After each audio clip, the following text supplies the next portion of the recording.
Maths science ક્લબમાં સર્વે વિદ્યાર્થી મિત્રોનું સ્વાગત છે. વિદ્યાર્થી મિત્રો, પ્રસ્તુત વિડિયો ધોરણ 9 માટે બીજી કસોટીની તૈયારી માટેનો છે કે જેમાં જાન્યુઆરી 2025 માં ગણિતની બીજી કસોટીમાં વિભાગ A માં પૂછાયેલા તમામ ઓબ્જેક્ટિવ પ્રશ્નોનું વિસ્તૃત સમજૂતી અને ગણતરી સાથે વર્ણન થયેલું છે.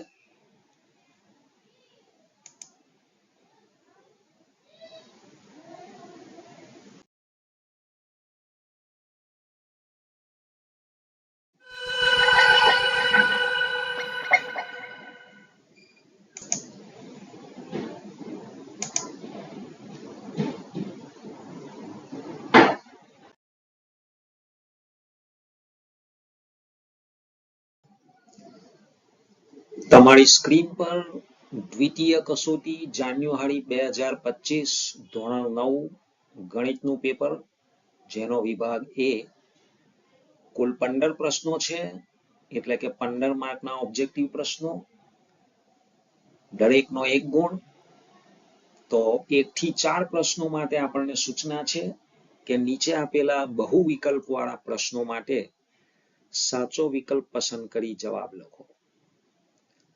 પ્રશ્ન નંબર 1, ખાલી જગ્યા એ ચતુષ્કોણ PQRS નો એક વિકર્ણ છે. વિદ્યાર્થી મિત્રો, તમને એક ટ્રીક બતાવું છું. જો તમારે વિકર્ણ આકૃતિ દોર્યા વગર જાણવો હોય તો દાખલા તરીકે આપણે P થી શરૂ કરીએ તો P પછીનો અક્ષર છોડી દેવાનો છે અને એના પછીનો ત્રીજા નંબરનો લેટર લેવાનો છે. તો PR એ ચતુષ્કોણ PQRS નો એક વિકર્ણ થશે. એ જ પ્રમાણે જો આપણે બીજો વિકર્ણ જાણવો હોય તો બીજા લેટરથી શરૂ કરવાનું, એટલે કે Q થી. એના પછીનો ત્રીજો લેટર છોડી દેવાનો અને છેલ્લો ચોથો લેટર S, એટલે QS એ એનો બીજો વિકર્ણ થશે. તો વિદ્યાર્થી મિત્રો, અહીં ઓપ્શન C PR આપ્યો છે, તો જે આપણો અહીં સાચો જવાબ છે. પ્રશ્ન નંબર 2 ચેપ્ટર 2 માંથી પૂછ્યો છે કે બહુપદી P of x બરાબર x ઘન વત્તા 8x વર્ગ વત્તા 19x વત્તા 12 નું એક શૂન્ય ખાલી જગ્યા છે. તો વિદ્યાર્થી મિત્રો, આપણને અહીં 4 જવાબો આપ્યા છે.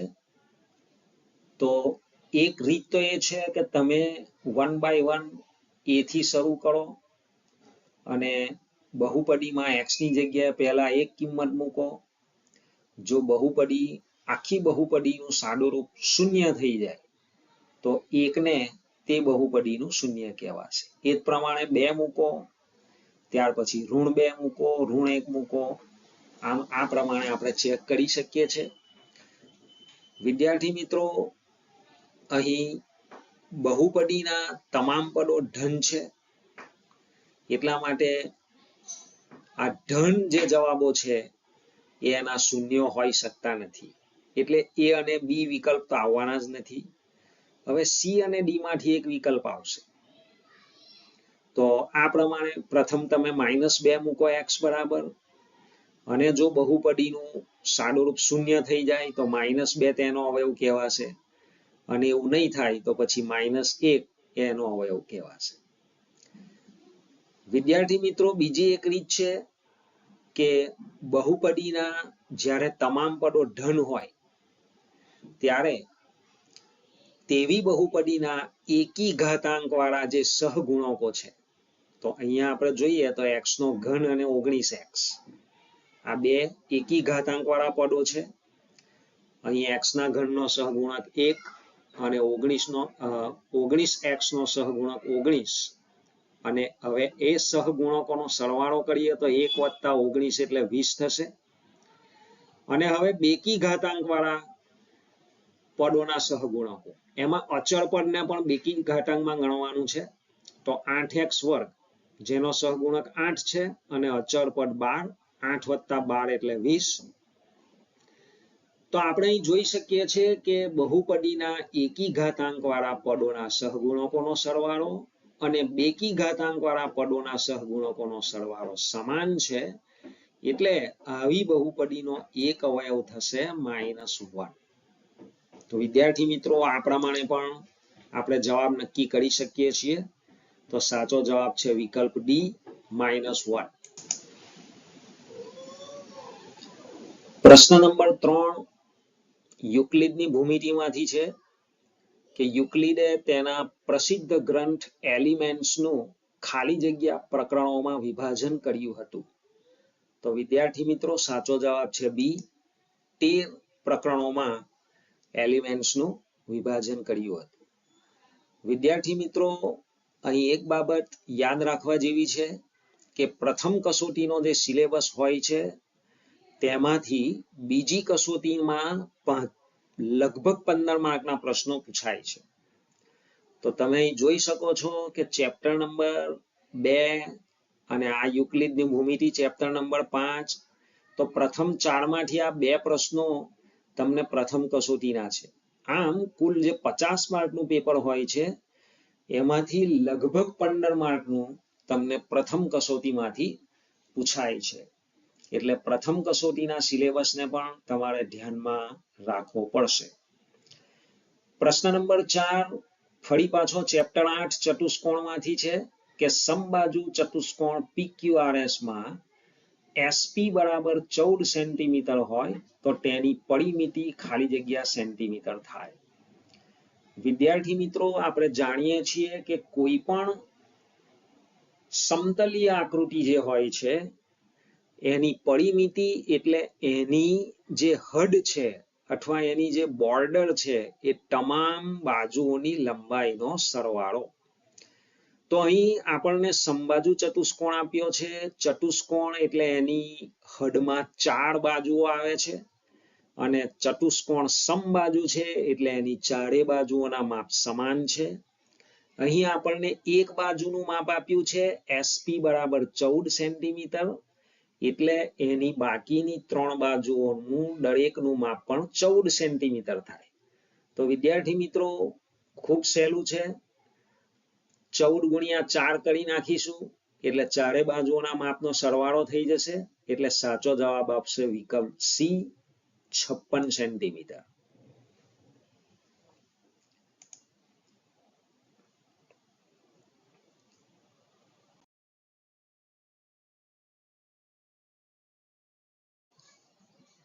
વિદ્યાર્થી મિત્રો, પ્રશ્ન નંબર 5 થી 7 માટે સૂચના બદલાઈ છે. વિધાનો સાચા બને તેમ કૌંસમાં આપેલ વિકલ્પમાંથી સાચો વિકલ્પ પસંદ કરીને જવાબ આપો. પ્રશ્ન નંબર 5 ચેપ્ટર નંબર 1 નો છે. વિદ્યાર્થી મિત્રો, ફરી જુઓ. પ્રથમ કસોટીના ચેપ્ટરમાંથી પ્રશ્ન પૂછ્યો છે કે પાઈ એ ખાલી જગ્યા સંખ્યા છે. તો આપણે જાણીએ છીએ કે પાઈ એ અસમમેય સંખ્યા છે. પ્રશ્ન નંબર 6 આપણને દ્વિચલ સુરેખ સમીકરણમાંથી પૂછેલો પ્રશ્ન છે અને બે સંખ્યાઓનો સરવાળો 16 અને તફાવત 4 હોય. તફાવત એટલે બાદબાકી. એટલે અહીંયા આપણને બે સંખ્યાઓનો સરવાળો અને તે બે સંખ્યાઓની બાદબાકી આપી છે. તો તે પૈકીની મોટી સંખ્યા ખાલી જગ્યા છે. તો કે એ બે સંખ્યામાંથી મોટી સંખ્યા કઈ? તો વિદ્યાર્થી મિત્રો, જો આને ગણવા જઈએ તો એક મોટો ગણતરી વાળો પ્રશ્ન છે. ગણતરી તમારી સ્ક્રીન પર શરૂ થઈ ગઈ છે. સૌ પ્રથમ તો આપણે બે સંખ્યાઓને ધારી લઈશું. ધારો કે એક સંખ્યા x અને બીજી સંખ્યા y છે. આપણે મોટી સંખ્યાને x ધારી લઈશું, એટલે કે x એ y કરતા મોટી છે. એટલે આપણો x બરાબર જે જવાબ આવશે એ આ ખાલી જગ્યાનો જવાબ રહેશે. હવે આપણને બે સંખ્યાઓનો સરવાળો 16 કીધો છે, એટલે આપણું પહેલું સમીકરણ બનશે x + y બરાબર 16.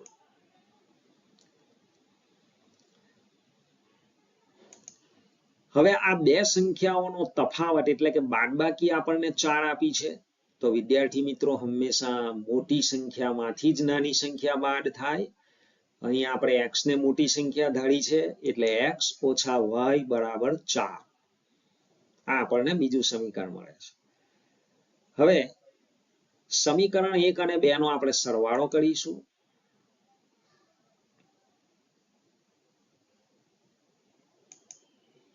તો પહેલું સમીકરણ છે x વત્તા y બરાબર 16. એના નીચે બીજું સમીકરણ લખીશું x ઓછા y બરાબર 4. અને હવે આપણે એનો સરવાળો કરીશું. તો વિદ્યાર્થી મિત્રો અહીં આપણે જોઈ શકીએ છીએ કે આ વત્તા y અને આ ઓછા y શૂન્ય થઈ જશે. x વત્તા x એટલે 2x અને 16 વત્તા 4 એટલે 20. હવે આપણે આ 2 ને જમણી બાજુએ લઈ જઈશું એટલે x બરાબર 20 ભાગ્યા 2 અને 20 ને 2 વડે ભાગીએ તો 2 ગુણ્યા 10 20. આમ આપણને x બરાબર 10 મળે છે. તો x એટલે મોટી સંખ્યા છે. તો વિદ્યાર્થી મિત્રો આ કૌંસમાં તમને જે ત્રીજો જવાબ આપ્યો છે 10 એ અહીં સાચો જવાબ છે. જો તમારે નાની સંખ્યા કઈ છે તે શોધવું હોય તો તમે 1 અથવા 2 કોઈ પણ સમીકરણમાં x બરાબર 10 મૂકીને સાદુરૂપ આપશો તો તમને y નો જવાબ મળશે અને y એટલે નાની સંખ્યા. તો સમીકરણ 1 માં આપણે x બરાબર 10 મૂકીશું તો આપણું સમીકરણ 1 થઈ જશે 10 વત્તા y બરાબર 16. અને હવે આ 10 ને આપણે જમણી બાજુએ લઈ જઈએ તો y બરાબર 16 ઓછા 10 એટલે આપણને y ની કિંમત મળે છે 6. તો વિદ્યાર્થી મિત્રો અહીં આપણને નાની સંખ્યા શોધવાનું તો નથી પૂછ્યું, પણ જો તમને પૂછે તો નાની સંખ્યા 6 છે અને મોટી સંખ્યા 10 છે. આમ સાચો જવાબ છે 10. તો વિદ્યાર્થી મિત્રો આ જ પ્રશ્ન તમને 2 કે 3 માર્કમાં પણ પૂછી શકે છે વિભાગ B કે C માં. તો આ પ્રમાણેની તમારે ગણતરી કરવી પડે. પ્રશ્ન નંબર 7 આપણને ચેપ્ટર 9 માંથી પૂછ્યો છે વર્તુળ, કે વર્તુળના 3 ભિન્ન બિંદુઓ કદી પણ ખાલી જગ્યા ન હોય. તો આપણે જાણીએ છીએ કે 3 ભિન્ન બિંદુઓ વર્તુળ માટે કદી સમરેખ ના હોઈ શકે, એટલે કે એક જ રેખામાં ન હોઈ શકે. પ્રશ્ન નંબર 8 આપણને ફરી 8મા ચેપ્ટર એટલે કે ચતુષ્કોણમાંથી પૂછ્યો છે કે ચતુષ્કોણ ABCD માં ખૂણો A બરાબર 50 અંશ, ખૂણો B બરાબર 100 અંશ અને ખૂણો C બરાબર 130 અંશ હોય તો ખૂણો D બરાબર ખાલી જગ્યા. તો વિદ્યાર્થી મિત્રો ચતુષ્કોણના ખૂણાઓ વિશેનો ગુણધર્મ આપણે જાણીએ છીએ કે ચતુષ્કોણના ચારે ખૂણાઓના માપનો સરવાળો 360 અંશ થાય છે. અહીં આપણને 3 ખૂણાઓના માપ આપ્યા છે તો એ 3 નો આપણે સરવાળો કરીએ. 130 વત્તા 100 એટલે 230, 230 વત્તા 50 એટલે 280 અને 360 માંથી 280 બાદ કરીએ તો આપણને જવાબ મળશે 80 અંશ. વિદ્યાર્થી મિત્રો ગણતરી તમારી સ્ક્રીન પર શરૂ થઈ ગઈ છે. ખૂણો A વત્તા B વત્તા C વત્તા D બરાબર 360. હવે આપણને A, B અને C ના માપ આપ્યા છે તે મૂકી દઈએ. હવે ત્રણેયનો સરવાળો કરીએ એટલે 280 વત્તા ખૂણો D બરાબર 360. 280 ને જમણી બાજુએ લાવો એટલે ખૂણો D બરાબર 360 ઓછા 280. આમ ખૂણો D આપણને મળે છે 80 અંશ. એટલે સાચો જવાબ છે 80 અંશ.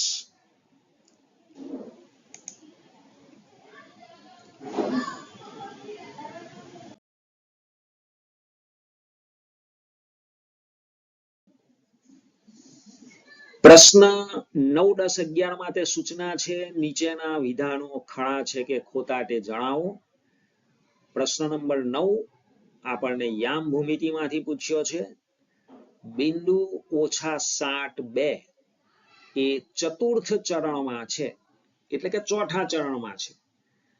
તો વિદ્યાર્થી મિત્રો એના માટે તમને અહીંયા એક ડાયાગ્રામ બતાવ્યો છે. આલેખ દોરવા માટે કાર્ટેશીય યામ આપણને આપેલું છે XY સમતલ.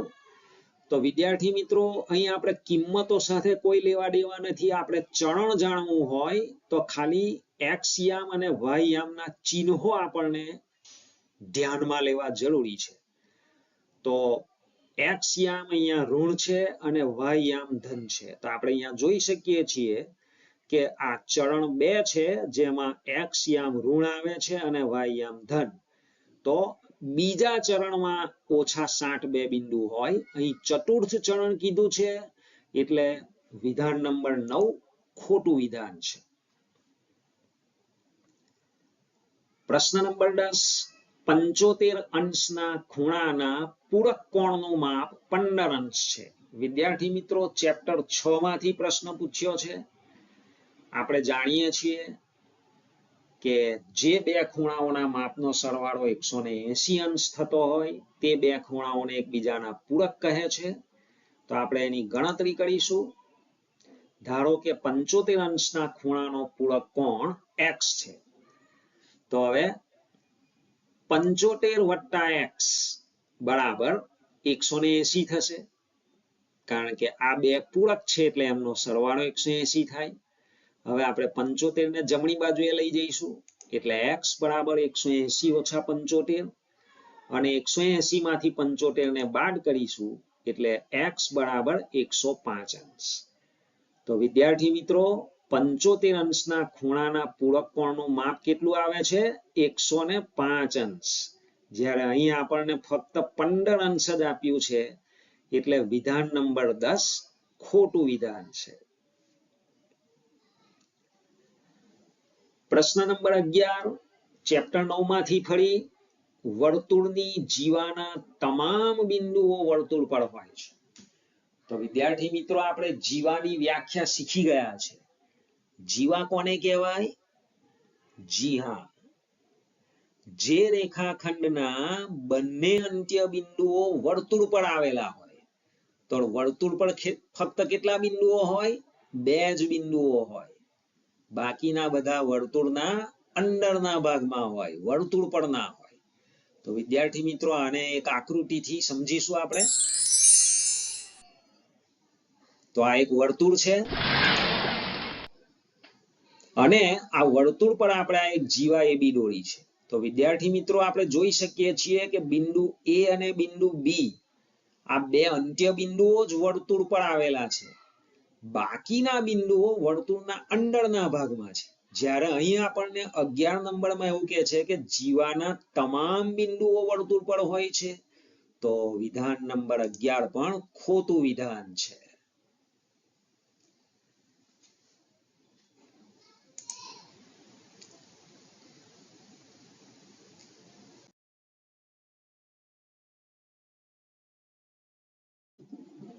પ્રશ્ન નંબર 12 અને 13 માટેની સૂચના છે. નીચેના પ્રશ્નોના એક વાક્યમાં કે શબ્દમાં કે અંકમાં જવાબ આપો. પ્રશ્ન નંબર 12 આપણને યામ ભૂમિતિમાંથી પૂછ્યો છે. જે બિંદુના બંને યામ ઋણ હોય તે બિંદુ કયા ચરણમાં હોય? તો વિદ્યાર્થી મિત્રો અગાઉની સ્લાઇડમાં આપણે એક ચરણ માટેનો ડાયાગ્રામ જોયો હતો. ફરી પાછા એને રિપીટ કરીશું. તો વિદ્યાર્થી મિત્રો આપણે આ ડાયાગ્રામમાં જોઈ શકીએ છીએ કે અહીં ચરણ 3 ક્વોડ્રન્ટ 3 ની અંદર એટલે કે ત્રીજા ચરણમાં x યામ અને y યામ બંને ઋણ આવે છે. એટલે જવાબ આવશે તૃતીય ચરણ અથવા તો ત્રીજું ચરણ. ત્રીજા ચરણના બિંદુના બંને યામ ઋણ હોય છે. પ્રશ્ન નંબર 13 વર્તુળ નામના ચેપ્ટરમાંથી છે કે AB અને CD એ P કેન્દ્રિત વર્તુળની સમાન જીવાઓ છે. જો ખૂણો APB બરાબર 85 અંશ હોય તો ખૂણો CPD શોધો. વિદ્યાર્થી મિત્રો આપણે પહેલું જ પ્રમેય શીખી ગયા છીએ ચેપ્ટર 9માં, પ્રમેય 9.1 કે એક જ વર્તુળની બે જીવાઓ સમાન હોય તો તેઓ કેન્દ્ર આગળ સમાન ખૂણા બનાવે છે. તો વિદ્યાર્થી મિત્રો આ પ્રમેયનો ઉપયોગ થશે. તમારી સ્ક્રીન પર P કેન્દ્ર વાળું એક વર્તુળ છે એની આ એક જીવા એબી છે, આ વર્તુળની ત્રિજ્યા એપી છે, આ વર્તુળની ત્રિજ્યા પીબી છે, આ જીવા એબી ને સમાન બીજી એક જીવા છે સીડી, એની ત્રિજ્યા પીસી અને આ ત્રિજ્યા પીડી છે. તો વિદ્યાર્થી મિત્રો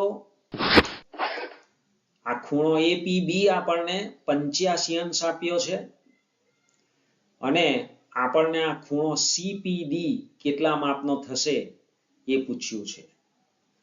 તો વિદ્યાર્થી મિત્રો આ વર્તુળની બંને જીવાઓ એબી અને સીડી સમાન છે. તો પ્રમેય 9.1 મુજબ વર્તુળના કેન્દ્ર આગળ બંને જીવાઓ સમાન માપના ખૂણા આતરે. તો આ ખૂણો એપીબી એ જીવા એબી દ્વારા બનતો ખૂણો છે જે 85 અંશ છે, એટલે જીવા સીડી દ્વારા બનતો આ જે ખૂણો છે સીપીડી એ પણ 85 અંશ છે.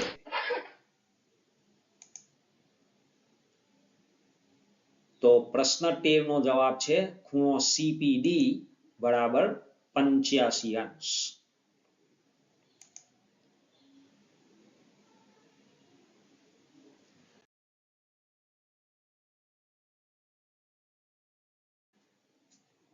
પ્રશ્ન 14 અને 15 જોડકા જોડો સ્વરૂપનો પ્રશ્ન છે.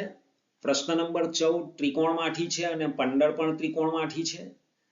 તો પ્રથમ પ્રશ્ન 14 જોઈશું. ત્રિકોણ PQR માં જો PR બરાબર QR હોય તો ત્રિકોણના ખાલી જગ્યા ખૂણા સમાન હોય. વિદ્યાર્થી મિત્રો આપણે પ્રમેય શીખ્યા છે કે જે ત્રિકોણમાં બે બાજુઓ સમાન હોય તો તેમની સામેના ખૂણાઓ પણ સમાન થશે. તો પ્રશ્ન 14 માટે આપણે એક આકૃતિ દોરીશું. તો આ ત્રિકોણ PQR છે. વિદ્યાર્થી મિત્રો અહીં આપણને PR બરાબર QR આપ્યા છે. તો આ બાજુ PR છે અને આ બાજુ QR છે. આ બંને સમાન બાજુઓ છે. તો વિદ્યાર્થી મિત્રો આ બાજુ PR એનો આ સામેનો ખૂણો છે Q અને આ બાજુ QR એનો સામેનો ખૂણો છે આ P. તો પ્રમેય મુજબ ખૂણો P બરાબર ખૂણો Q અથવા ખૂણો Q બરાબર ખૂણો P એવું થશે. તો વિદ્યાર્થી મિત્રો 14માં પ્રશ્નનો સાચો જવાબ છે B, ખૂણો P બરાબર ખૂણો Q.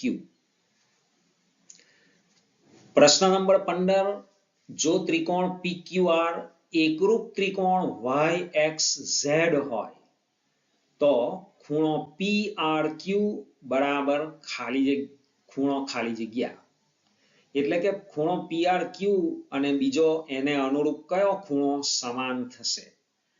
તો વિદ્યાર્થી મિત્રો તમને આકૃતિ વગર આવા પ્રશ્નોના જવાબ કઈ રીતે લખાય એની એક ટેકનિક બતાવું છું. તો ધ્યાન આપજો. અહીંયા આપણને ખૂણો PRQ કીધો છે. તો P એટલે પહેલો લેટર, R એટલે ત્રીજો લેટર અને Q એટલે બીજો લેટર. પહેલો, ત્રીજો અને બીજો.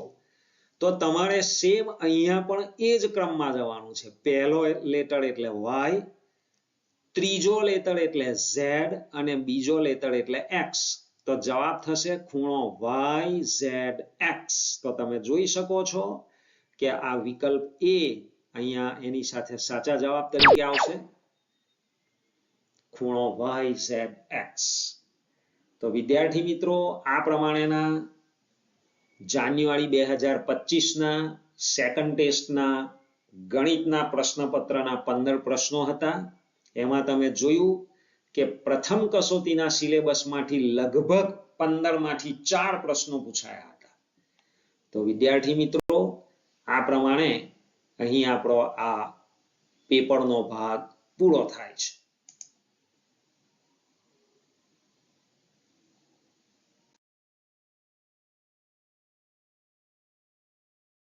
આવા જ ધોરણ 9 અને ધોરણ 10ના મેથ્સ અને સાયન્સના ખૂબ જ ઉપયોગી વિડીયો માટે મેથ્સ સાયન્સ ચેનલને સબસ્ક્રાઇબ કરો.